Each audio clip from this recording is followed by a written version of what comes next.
That was plausible. Let's try it again. Commercial is possible. Action.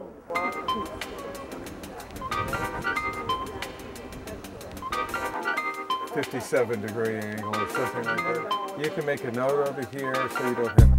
This is a hillside that's been developed by the permaculture part of our department, and they were the recipients of 110 plus bare root fruit trees a couple of winters ago. Bare root means that they got to go in the ground right away. Most of them have survived. That's the good news. The bad news is they had to do it very quickly and could be perhaps a little better place, a little straighter lines. So this is a lot like a regular job in that they're not perfect conditions. These are actually pretty difficult conditions. We've got a lot of beans and peas growing. There's a lot of hazards, tripping, but it's a lot like a job in that regard, is that you don't have any control over what's really there. You just need to do the work.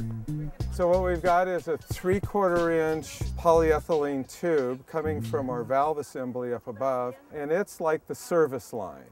And we're going to tap into it and extend smaller lines. We're trying to get them to go across the slope. So we're going to cut into that line, lay this tube out. We're going to need to pin it to the ground so it doesn't flop up and get loose. We'll then attach it to the 3/4 inch line and flush the whole system out when we get them all in, and we have about 15 or 20 of them going across the slope.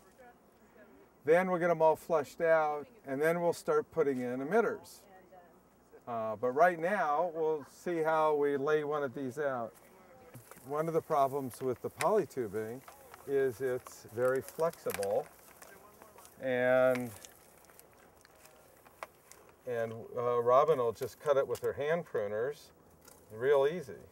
Well, If they were if your sharpened. hand pruners are supposed to be sharp, so Robyn hasn't taken the sharpening class yet. So it's pretty flexible. So this tubing is installed on top of the grade, on top of the dirt, usually covered by the mulch. In this case, the mulch is dry straw. It's a little bit of a hazard because you can trip on it. You'll have to come back and maybe put a piece of wood over it or sleeve it with a piece of pipe so that it doesn't get damaged or cut. And if you don't unroll this tubing a certain way, it's kinkable, which is really severe because that kink will stay in there and you'll think you have the tube laid out with water going through it and it won't get by that kink, or a greatly reduced amount of water will get by that kink and you'll be in trouble. And they're pinned to the ground with these small 6-inch, we call them jute stakes, and they merely slide over the tubing, holding it down to the ground.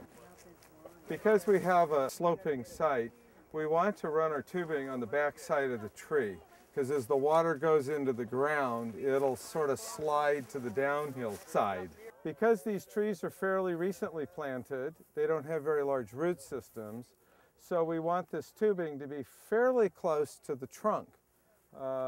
Later we'll come back and attach a couple of emitters to the side to irrigate it. So it's a little tricky where you put it and how hard you pin it down. And when you come back in the ensuing years, you need to release the pressure on these jute stakes because they corrode and grip the soil.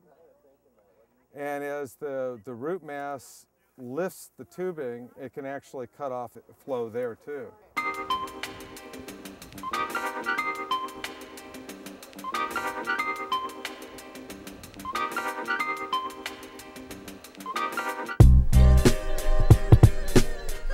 What's going on here is that we have this flexible tubing going underneath the pathway.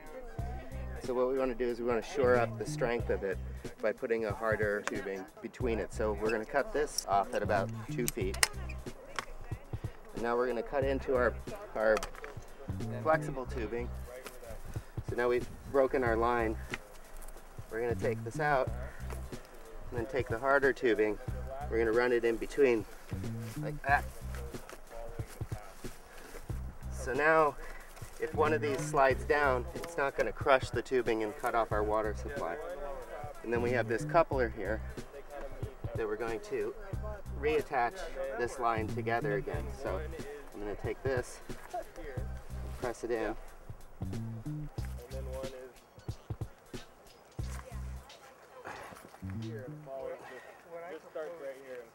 And then join it back up.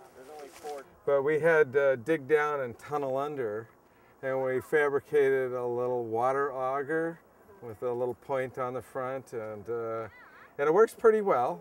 It costs less than $10 to make, and we're able to tunnel under here and get on this side. And for every pathway, walkway, driveway, patio, and landscaping that you have to do, you got to have one of these for every one of them. And they're a lot easier. Aha, here it is. That's the auger? This is the auger.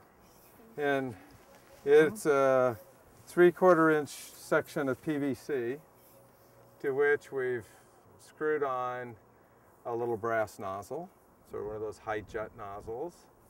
And on the other end, we've got a hose end sprayer that's threaded on the outside.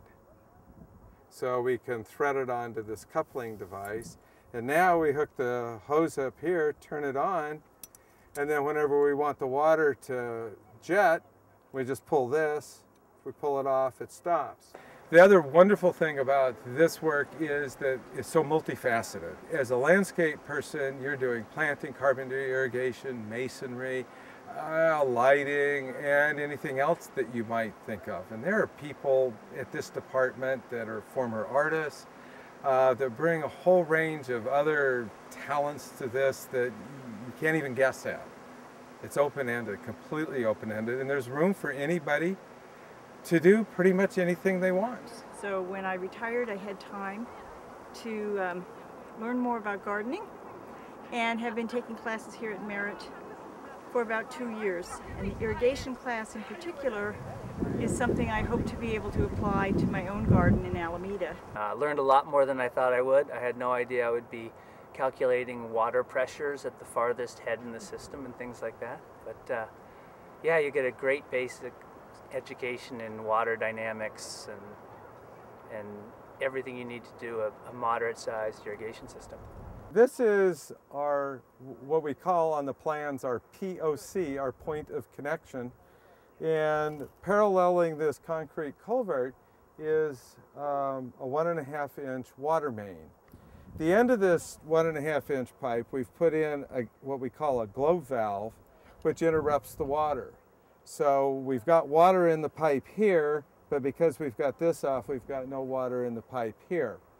This allows all the other things that this line services to be in operation while we do our work.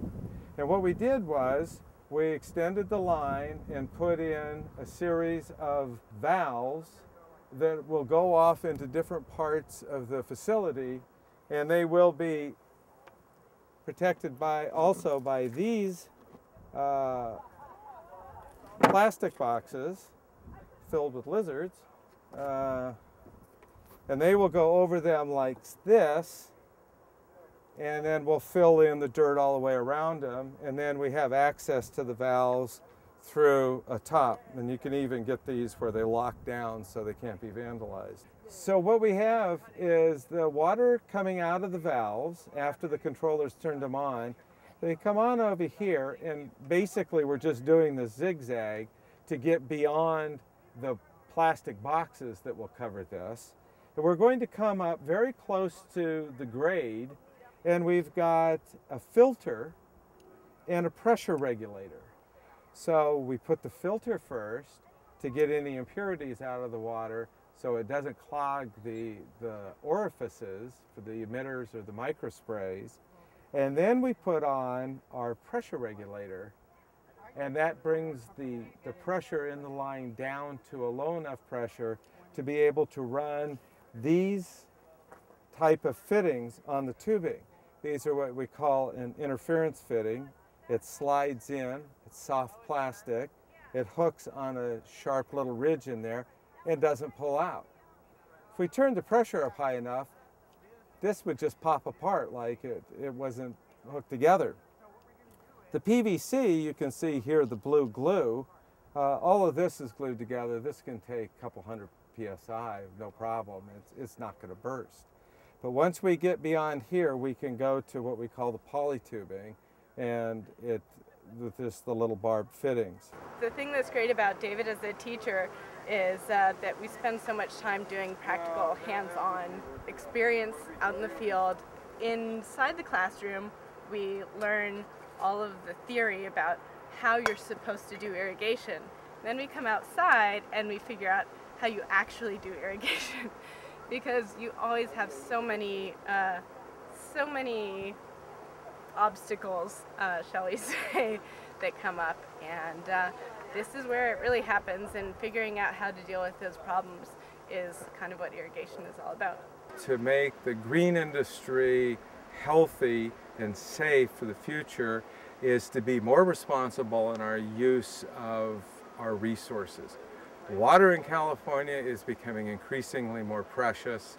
In this class, I put a real strong emphasis on trying to come to the best decisions you make about how you design irrigation systems, because we are going to be asked year in, year out to cut back, be more responsible in our plant selection, in our utilization of the technologies we have, the different sprinklers, different delivery methods. We now have new ET-based clocks, controllers.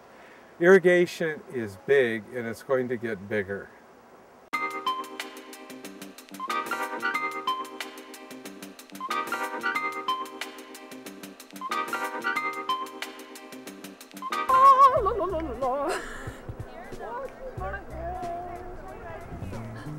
Does it look like a shower? Oh yeah, that was live.